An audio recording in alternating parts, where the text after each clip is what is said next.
5 sets, which Nitin Kumar has worked his way into round 2 in a game that I think Paul Nicholson, it's fair to say, nobody gave him much of a hope of winning when the day started. He'd won 1 set in 4 previous appearances, and somehow he has just taken out Richard Veenstra.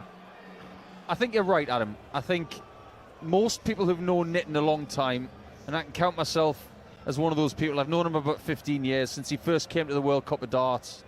We know his passion for the sport. We know that he's travelled a bit, he's done the Asian tour. But when he qualifies, a lot of the time as the Indian qualifier coming here, you think, that's a good draw, that. Because he can barely win a set. Whatever he's done in preparation for this, it's worked. Now, he needed a little bit of luck along the way because Veenstra on the combination shots was out of this world. But when he had 2 or 3 darts in hand to kill legs off, he just wasn't able to do it. But when Kumar had any shot at a double, he was 9 from 12 in the entire match, and that was only 1 dart away from the record percentage in a best-of-5 set match at this tournament, which was equalled last year by Paulo Nebrida of the Philippines. That is, without a shadow of a doubt, the biggest moment in Indian darts in history and the biggest moment in the life of Nitin Kumar. Well done. I've just seen him walk past, actually. You've never seen somebody so happy. The juxtaposition of that is, of course, Richard Veenstra. 5 checkouts over a ton. 144, 142, 12. I mean, he was knocking them in left, right and centre. But the key statistic, you've just talked about Kumar's doubling, 34% for Veenstra. Yes, if you look at the raw numbers, Veenstra's got a better average by 5 points. He was 92.74, Kumar was 87. Veenstra's got more 140s by 5. He's got more 180s by 3. He's also had 17 more darts at a double, but he only hit 10. However, the efficiency of the Indian guy on the stage today, Nitin Kumar, he only needed 12 shots to hit 9. And that's the fact. Veenstra won the game 10-9 in legs, but lost the match in sets. As they say, trebles for show, doubles for dough. Precisely. And it played out exactly during our last game. So we've got one more match this afternoon from our session here this Sunday on talkSPORT 2 at Ali Pali. And this is probably the one I think we've all been looking forward to this afternoon, but it just shows with that last match, anything can happen on this stage leading up to Christmas, round 1 of this World Championship. Joe, the rock star Cullen, against Bradley Bam Bam Brooks. Paul set this one up for us. This is a great game of darts. If you look at seasonal numbers, they're pretty close to each other. As far as 180 hitting, games played, they're not that far apart. But I think it's what has happened on this stage for them in the past that sets it up so well. Because Bradley hasn't won on this stage before. It's his first time here since losing to Willie Borland in a last leg decider when Willie finished the match with a 9-dart leg. You heard that live on talkSPORT 2. And then the year before that, Bradley lost 3-2 again to Dirk van Dijvenbode after winning the first 2 sets. So he's got his own little demons up there. But Cullen, he's had both career-defining performances on this stage, and he's also had career-defining heartbreaks. So this is one of those let's lay it all on the line, guys, kind of game. Let them have a dust-up, a good old-fashioned north of England dust-up, and let's see how the dust settles, because this could be anything. And he's never got beyond the last 16 of the Worlds, hasn't he, Joe? And obviously 2022 was his big year when he won the Masters. He was runner-up in the Premier League as well. Last year, of course, we had that moment where he refused to really answer anything in the press conference because of the lack of respect he was being shown by the media, by the bookies. It all seems to be something very personal to Joe. Yeah, I think he is taking it personally, and I don't think it's a bad thing. I think a lot of the YouTubers and the social media feeds will say, oh, what's he doing saying that? Thinking that he's got a lack of respect. From his peers like us, we love Joe. He's really funny, he's a great guy to be around, and he's a fantastic dart player. And we have no bearing on what the bookies will have as favourite. Now, curiously, coming into this game, Bradley Brooks is favourite. So the bookies don't fancy Joe again. So if he wins this game this afternoon, watch out. his post-match interview and his press conference might be a banger once again. We have seen Bradley win I think he won Players' Championship 21, didn't he? Beating Gerwin Price in the final. His first title on Senior Tour, so we know he's in decent form this season. We're about to get the players coming out, so let's head to the stage and enjoy these walk-ons. For our final match of the afternoon. And now, from England, making his third World Championship appearance. He is the former Youth World Champion. It's Bradley.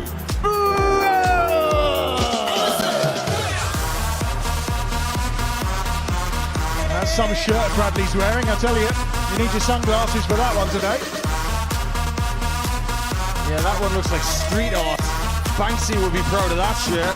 But Bam Bam, the eternal featherweight,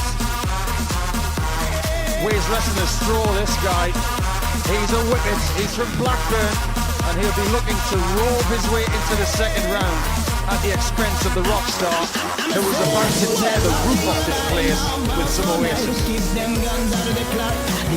Oh, he used to play football a bit as well. He's a Blackburn Rovers fan, but was a decent little footballer many years ago. All right. And a former Here comes the rock champion. It's the rock star, Joe Cullen. Vociferous Manchester United fan, just like his close friend from the tour, Mark Webster, and of course his close friend at the Professional Dart Players Association and former world #1, Alan Warren-Little. He's even been on football trips with those guys, and he's saluting the crowd because they're doing a bit of a cappella. Yeah, he's loving that, isn't he? I mean, the thing about Joe, I mean, look, he's 36 years of age now.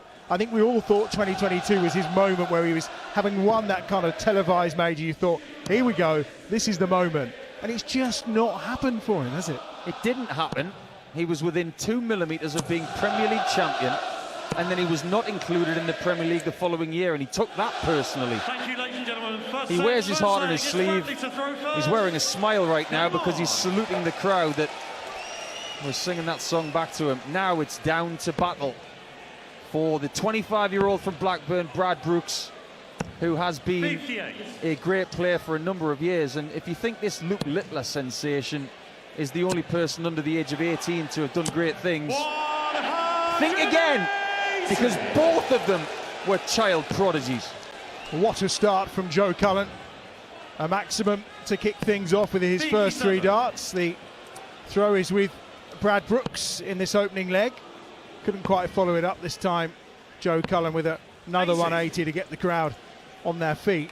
I mean, yes, well, he got his tour card to 2016, didn't he? Isn't he 25 years of age? Exactly. He got his first tour card at the age of 17. 140. If you think that Littler getting through at that very young age of 17 onto this stage was 97. something out of the ordinary, it had happened before. That was when Bam Bam was junior European champion. It's been going on for years. It just happens to be in the public consciousness a bit more these days. Lost his tour card a couple of times. Cullen with a chance to take out a 144 here. He's not going to do it. He'll be back. Brooks, though, with an opportunity to get the first leg on 106. 106 it is. This is a quick-fire game. A big one start for Bradley is not what he wanted. Down for the 19s and a small single to leave 86. And then he's in the treble 4. That was a bag of nails, just like Cullen's previous turn. And he's on 109. Lands the 21st. And then treble 19 follows for double 16, and it's inside the wire. Bradley requires 74. Bradley should really have less than 74, but them's the breaks. Looks at treble 14 and gets it. Down for double 16 and finds that as well. Bit of gumption there from the Lancastrian. I like it. This one's going to get good. Did you see the look there as he walked forward to collect his darts as well? 40% checkout throughout the season. Pretty decent for a season-long campaign. Yeah, that's the benchmark. If you're around 39, 38%, you're going to be languishing against the better finishers from the tour. Bradley's had a great season. He set a Players' Championship personal best, and that was 117.49. And if we're talking about seasonal personal bests, that is 11 points better than Cullen this year. So, ceiling of performance, looks to Brooks. Do you think Joe Cullen enjoys his darts as much as he used to? No, not at all. I think if you give him an excuse to dig deep, he will do it. But I think organically, does he enjoy the game as much as he did 5 years ago? No. And I think he would admit that. I remember his Masters win. It was a very emotional night, wasn't it? There was lots of tears for personal reasons, and you just thought then, yeah, this guy. But it has tailed off the last couple of seasons. I mean, he's ahead here, 186 with the darts in the second leg as well. Brooks on 260. He's left himself 127 now, Cullen. Yeah, famous number in the sport, of course, 127. But I don't see referee Paul Hinks anywhere. We see Charlie Corstefine, one of the best in the business. Brooks leaves himself 170, but Cullen's on the 127.60 hit, 17 hit, and the ball. Only the 25, so Brooks has a chance of 2-0 with another 170 finish in this tournament. Can he reel this one in? No, is the answer. A bit low with the single 20. Goes downstairs for treble 19. Gets a second treble 19 and tees himself up nicely for double 18. Double 8 for Cullen. Nice take of 25 and 2. That will settle him into this first set. It's now 1 leg all on talkSPORT 2. And if you think we're finished this afternoon, we're only just getting started. This is really good so far. It's got a lovely rhythm to it, this game, hasn't it? Good start from Brooks. Well, in 57 this time round. Allows Cullen to step in and try and deliver a better number. And one of the big bits of evidence for this season, Adam, for Cullen is that he's done most of his great work in his career on the European Tour. He's got the biggest streak of consecutive appearances of anybody in the history of that tour. It was nearly 100 in a row over the course of a decade. But this year he did not make a quarter-final. Only 2 last 16s, which, for the want of a better phrase, in 2025 is a failure, and he will not enjoy that stat. He's also clinging on probably to that number 32 in the world status, isn't he? Just about in as a seed this time round to, in theory, give him a slightly easier pathway in the draw, although I wouldn't describe Brad Brooks as being an easy pathway. Not at all. He could have had much easier draws, but then again we thought Nitin Kumar was a good draw for Richard Veenstra. We did. Just shows to know what we know about, it's fair to say. Cullen here on 258, takes off the 58. Brooks with the darts on 218. Yeah, he's looking very composed up there as Brad. 2 single 20s either side of the treble, and over to the 18s, and only a single for him in that area as well to leave 160. But it is a guaranteed shot to take a 2-1 lead. Can't be out of his reach. And he might have to take it now because Cullen has left 100 fewer. See what Brooks can nail here. First dart, again, it's an inch or so below the treble 20. The next is got a half an inch above, and he follows it up with a third single 20.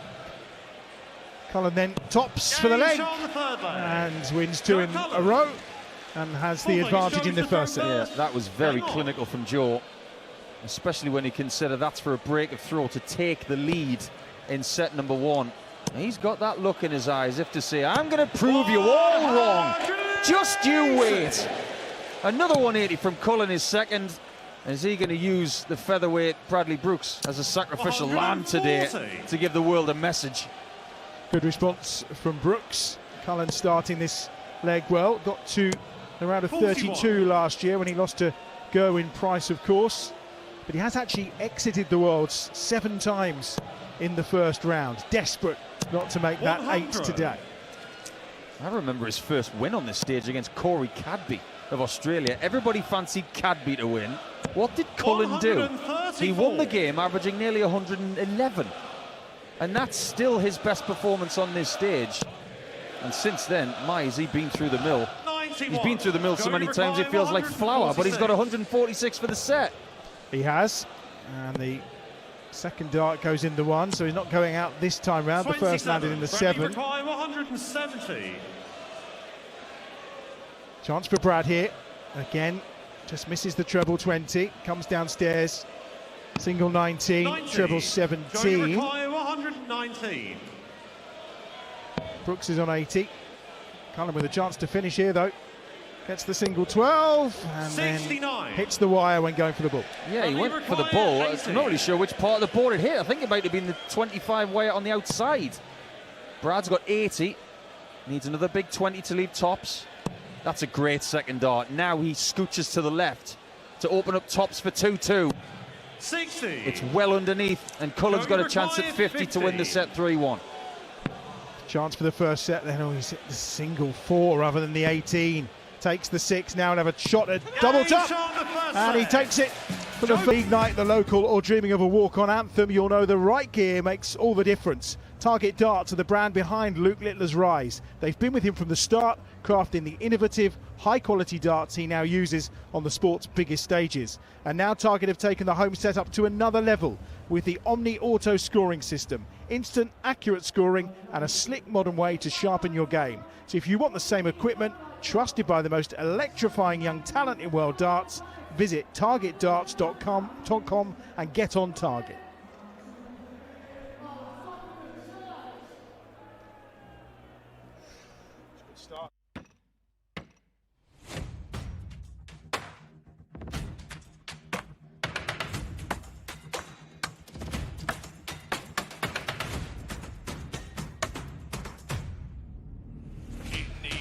Magic.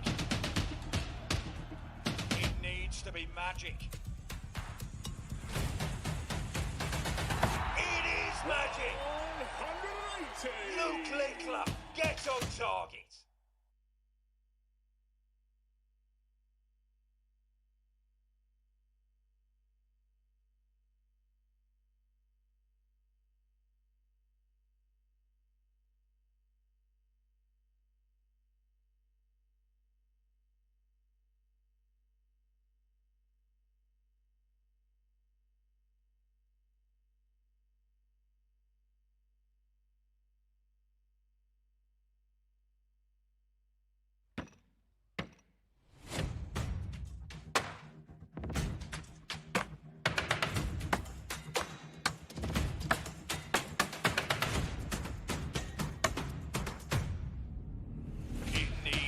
Magic. It needs to be magic. It is magic. 180. Luke Littler, get on target.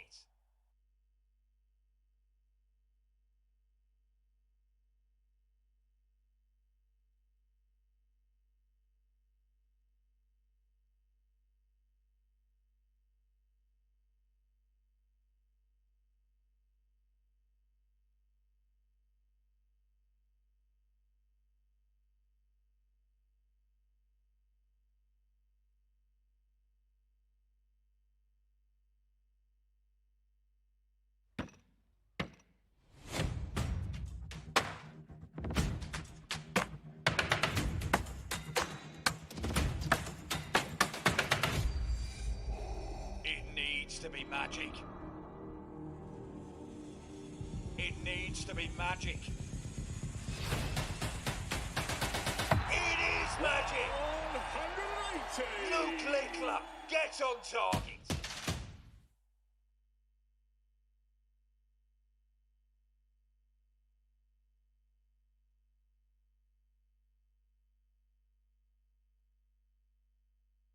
Listen to the World Darts Championship live on talkSPORT 2 in partnership with Village Hotels. Book your Christmas party now. Visit villagehotels.com. We are about to get the second set underway of our final game of the afternoon. And Paul Nicholson, Joe Cullen, when he went off stage there, having won that first set, looked a very happy boy. Yeah, he was happy, he was purposeful, he was passionate. All of the things that we really want from Joe.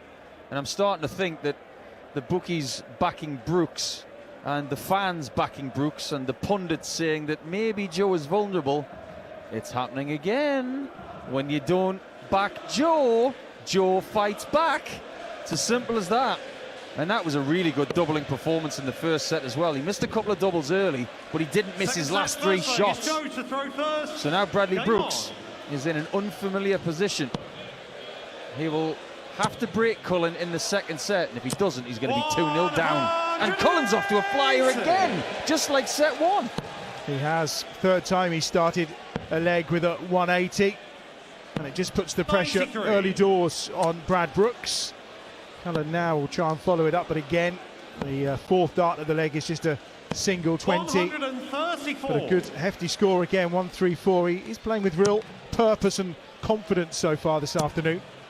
I think a lot of us in the darting community are guilty of maybe not respecting Joe Cullen as much as we should. He's self-critical, saying that he doesn't practice enough, he doesn't commit enough, and apparently this is a bad season, but he's won twice. In what other individual sport, if someone's won twice, would you say it's a bad season? Well, he's got 94 after 9. It's not a bad leg at all. It might be an 11-darter, tops. He's finishing unbelievably well now. He is having this dartboard for dinner. 11-darter from Joe Cullen. Those 21-gram darts flying in there into the double top to finish off the first leg of this second set, and Brooks needs to respond. He really does. Needs to find another level, because Cullen is finding that next level at the start of this set. It would be very intriguing, wouldn't it, if Cullen does win this game by a stretch and he strolls into the press conference. I'd be really interested to see what kind of response he's got, if indeed there is one this year.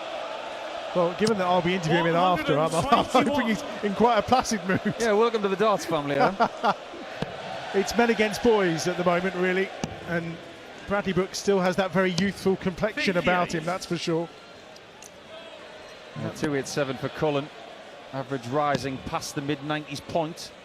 He's still got the throw, even though it's not his start in leg 2. 153 after 9. Brooks is being pummeled at this stage. He's on the ropes. This could be the halfway point of the match, because if Cullen keeps going in this rhythm and this accuracy, it could be over soon. Well, he's hit the treble 20, single 19, so he won't finish this time round, but he does finish it up with a treble 14 to leave him double 16, while Brooks is still back on 189 despite having the darts.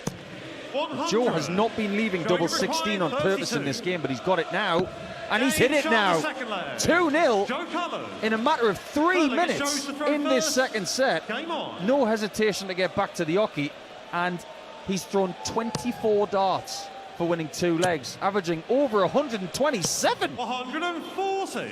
And again, starts with a big score. Tournament and match average just teetering on 100. 63% on doubles. 140. Good response from Brooks, but he needs to up his game. He really does. He might be shell-shocked by what Joe is doing. We may not have seen him play this well all year. It's another treble 20, fourth of the match for Cullen, and we are only in the 7th leg. My word, this is imposing. He's had that treble 20 on the end of a string. Not this time. 89. That's a great bullseye at the end of that combination approach. He's left 92 after 9. He's been on a finish every time he's thrown 3 visits in this set, and this set could be done in the next 2 darts. One of the best sets of the tournament.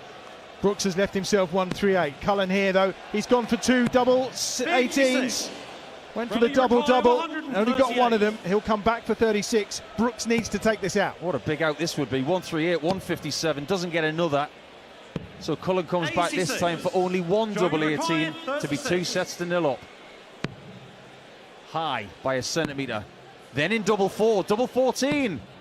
He's missed that wildly right by almost an inch, and Brooks has got outs on 52. He has, and he goes 20, double 16, just to the left of the wire. Second dart also to the left of the wire, so Cullen will come back looking at double 7. To win the set. To 0, just like that. Set after the break, because Cullen in this mood is looking menacing. It's a classic performance from the rock star, classical Joe Cullen, and he's on the way potentially to round 2. We'll have the 3rd set when we come back on talkSPORT 2.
Darts Championship live on talkSPORT 2 in partnership with Village Hotels with 34 locations across the UK. Visit villagehotels.com. It's Adam Bridge and Paul Nicholson with you for a game that we thought might be quite tight, nip and tuck, a real tense affair. However, Paul, we've been proved wrong, not for the first time today. Not for the first time, and it won't be for the last time in this round. There are so many more games to come.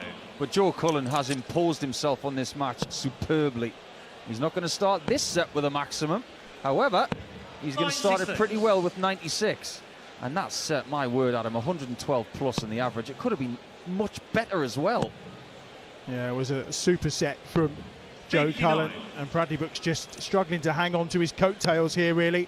The rock star is strumming his stuff on stage, and he's doing it in absolute style. But they've both made a fairly ropey start here to the third set, both on 3-4-7, funnily enough. Yeah, I think Bradley Brooks has been shell-shocked by what he's had to do to try and catch Joe. In the past, Brooks has been 2-0 up himself, playing wonderfully. Back in 2021, he was 2-0 up against Dirk van Dijvenbode, and then Dirk went berserk. And he won by 3-2, and then he lost that last leg decided to ball in the air after. And he's going to have to turn it around somehow. He's going to have to play better than the first two sets, because a mid-80s average is not going to cut it with Cullen in this mood.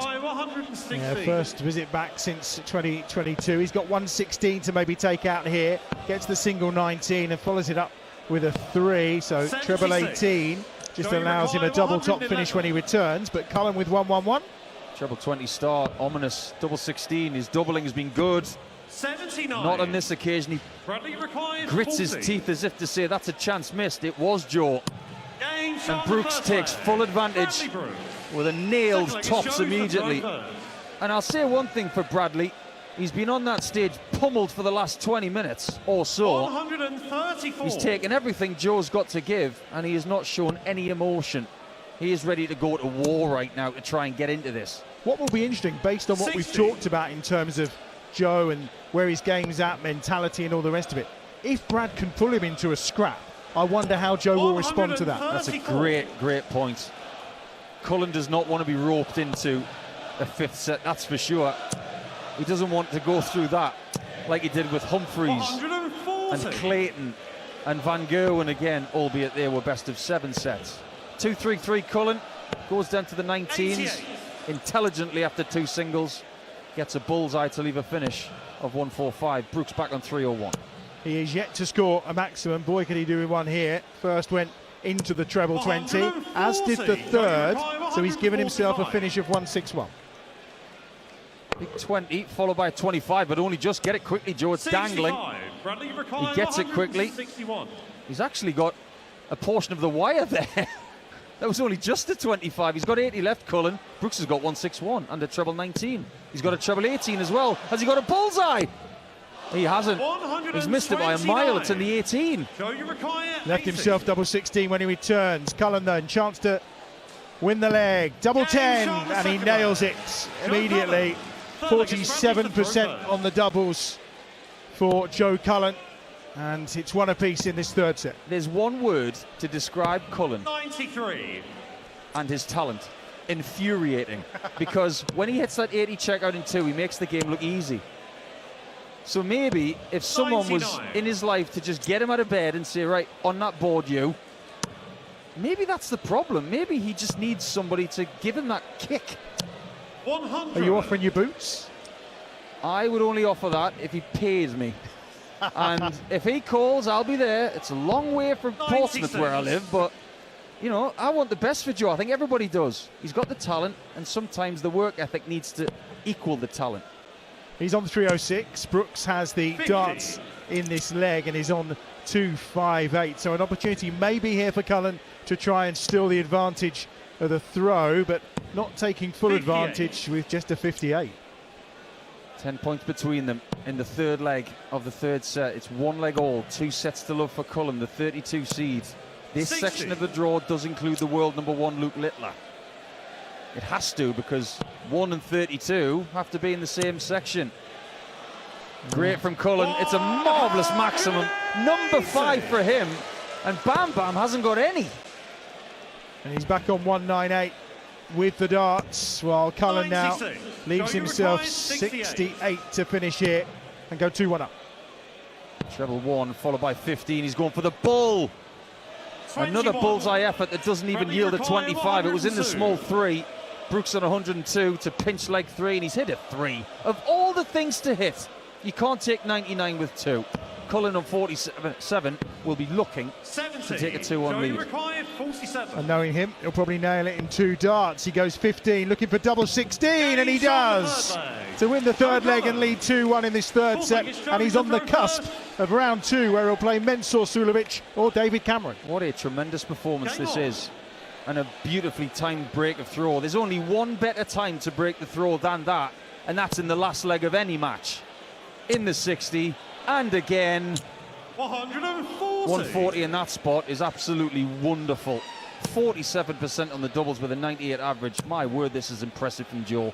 Well, Bam Bam is being 36. bam-bammed here by Joe Cullen. I think there's no doubt about it. Yeah, Joe is the brush, Brooks is the litter, and the litter is almost in the back of the truck. 140. Another excellent 3 darts from Joe Cullen. He's down to 2-2-1 already.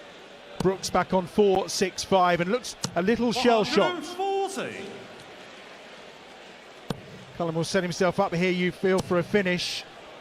And he's done it in style. 105. Yeah, he's had enough of this game now. He wants to get rid of it in the next 60 seconds. 116 left after 9. Doesn't matter what Brad Brooks does. That may be a parting shot. Cullen to win 116. 116. Hits the single 20. Can he get the treble? Yes, he can. Double 18. For a straight set victory. And Joe Cullen, the rock star, is doing his stuff on the stage at the Ali Pali once more. What a terrific performance from the 32 seed. 50% he's managed on the doubles and almost 100 average. That was some performance from Joe Cullen. As he strode out, we didn't know, as ever with Joe, what we were going to get, but what we got would... He will be back, and there's a lot of respect between those two from the north of England. But this game is all about the rock star Joe Cullen. It was about what he brought to the party. The 5 180s, the 50% on the doubles. The 1 ton plus checkout he finds is to win the game. I don't think he could have envisaged a better and more imposing performance than that. Joe Cullen, take a bow. Have another great season, there's no doubt about it, but he's got to get over that hump of getting on this main stage here at Ali Pali and winning a game of darts. He has been given draws over the last 3 occasions where people can score heavily against him. We know Cullen can score heavy, he's done it right here. We know Borland on his day can be explosive, and I think Brad Brooks got Willie Borland on his best ever day, and he got Dirk van Dijvenbode in a mood. So Brad will be back. He should be really proud of how he played in 2025. He's stepped up and he's done things that he's never done. So well done to him. But he will go back to Blackburn for Christmas, take stock, come back in January at the PDC World Masters, and we wish him well for that. But the former Masters champion, Cullen, my word, we thought it was going to be close. It wasn't, because he was just so much better. Well, what an afternoon of darts we've had. A game that we thought might be quite tight. It's a 3-zip win for Joe Cullen over at Bradley Brooks. 2 other 3-0 victories this afternoon as well. Richie Edhouse, 27th seed. We thought he would have the better of Johnny Tata, the New Zealander, but that was 3-0 to Tata. And Dom Taylor as well, a 3-0 victory for him this afternoon. But arguably, without doubt, the game of the afternoon, Richard Veenstra losing out to Nitin Kumar, the first Indian player into round 2 ever of the World Championship with a 75% checkout rate. I mean, what an afternoon it's been. Yeah, it's a history-making afternoon for Asian darts, because we've had great players come here from superb countries from around the world and made monstrous impacts. I was really proud to be an Australian player here back in 2008 and beating Adrian Gray in the first round, and I'd like to think that did something for Aussie darts. But then the following season, Simon Whitlock made the final. What Nitin is doing for Indian darts today will probably not be felt for years. He is the one person from India who has constantly knocked on the door of getting here and doing it and doing it. So all of that experience has come to the fore today. Players like Ahmed Gilitwala and Bhav Patel and others have tried to be the first Indian to win, But it just feels right that it was Nitin Kumar, because he's been at the forefront of that nation's darting stratosphere for the last decade and a half. Well done to him. Terrific games coming up tonight. We'll be back, of course, at 7 on talkSPORT 2 and on the talkSPORT Darts YouTube channel. The two big names in action tonight, Dimitri van den Berg against Darren Beveridge, and Stephen Bunting in action against Sebastian Bialecki tonight. They promise to be two crackers. Yeah, I'm looking forward to the Venig-Plazier game, because there's two big lads. Wesley's just an impossibly big, giant Dutch teddy bear, up against Lucas Venig, who was the German Gezi Price at one point. I'd like them to play to have the protein shake derby. But Dimitri, we don't know what we're going to get from him, the former UK Open champion and match play champion, because he's been a bit in and out of the game in 2025. Beveridge is on debut. Looking forward to watching Darren up there. But tonight is all about Stephen Bunting. He's one of the highest ranked players in the world. And Sebastian Białecki of Poland. He is a winner on the tour this year, but not fancied by many to get through the bullet. And the bullet's been walking up Islington High Street today with his family is a good way of preparing. It's the Phil Taylor method, isn't it? Yeah, the right thing to do, because you spend so much time indoors as a dart player. Phil Taylor always used to say, and Andy Hamilton did too, I'll give him credit for this, that the first thing you should do is go outside in the morning, get the fresh air through your lungs, and get ready to go inside and go to war on the stage. It's been a wonderful afternoon of darts here at Ali Pali. We will be back with more tonight then, 7 o'clock on talkSPORT 2 and of course on the talkSPORT app, and also via the talkSPORT Darts YouTube channel if you want to join the watch along and see what we're up to in the commentary box. But next here on talkSPORT 2, it's an edition of Cult Heroes with Danny Kelly.